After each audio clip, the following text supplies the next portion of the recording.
Inside this Worcester factory, the sound of steel shaping steel hasn't changed much in nearly a century.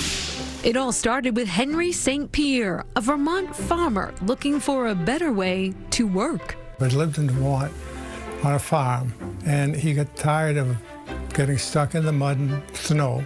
After moving to Worcester, St. Pierre purchased another farm and in 1920 created a new business, manufacturing tire chains. This is one of my dad's inventions.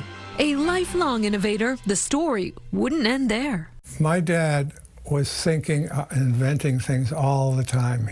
I think he had close to 100 patents in his name. During World War II, production surged. During the war, we made anchor chain for like submarines and landing craft, and we made 27 million pounds of anchor chain. But their contributions went beyond function.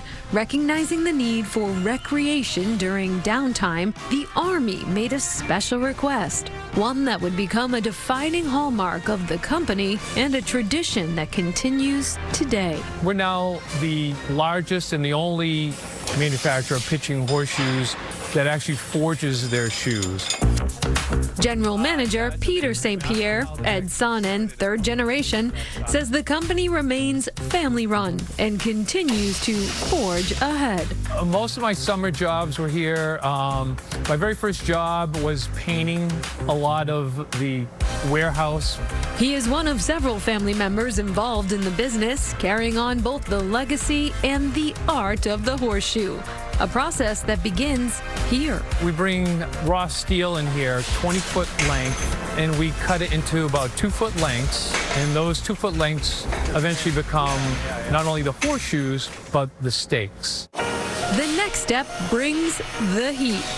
After that, a operator of the forging press grabs the horseshoe with a pair of tongs. He puts it in the first stage, which bends it into a U, and then he takes it from the first stage and puts it into the second stage, which is an impression die, which forms the horseshoe and puts lettering on the horseshoe.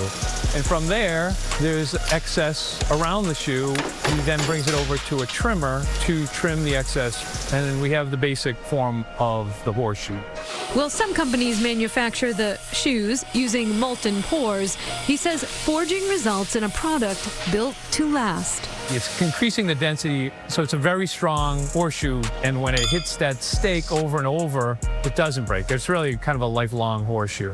So after it's forged and it cools, the shoe has scale on it and a couple of layers that can flake off easily. So we need to put that through a wheel abrader machine, which shot blasts the shoe so that it's clean enough so that we can paint it. 1 and 3. Before we progress, I wouldn't be doing my job unless I got some tips from the experts. Summer is coming, after all.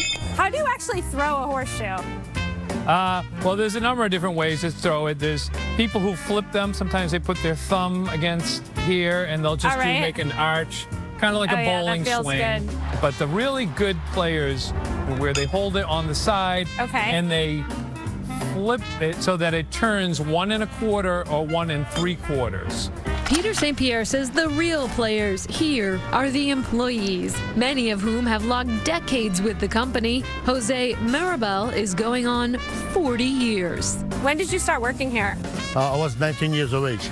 Jose manages safety, but he says the St. Pierre family's entrepreneurial mindset drives innovation on the floor. You kind of came up with these hangers and everything. Oh, yeah. They used to have hangers here that they used to weigh too much. And then when the paint get on them, it's harder to clean. So I came up with an idea using clothes hangings. The hangers move the cleaned and polished horseshoes into a bath of colored powder. And then into a 500-degree oven for about 25 to 30 minutes, where the powder actually turns to a liquid and then cools to a finished coated surface.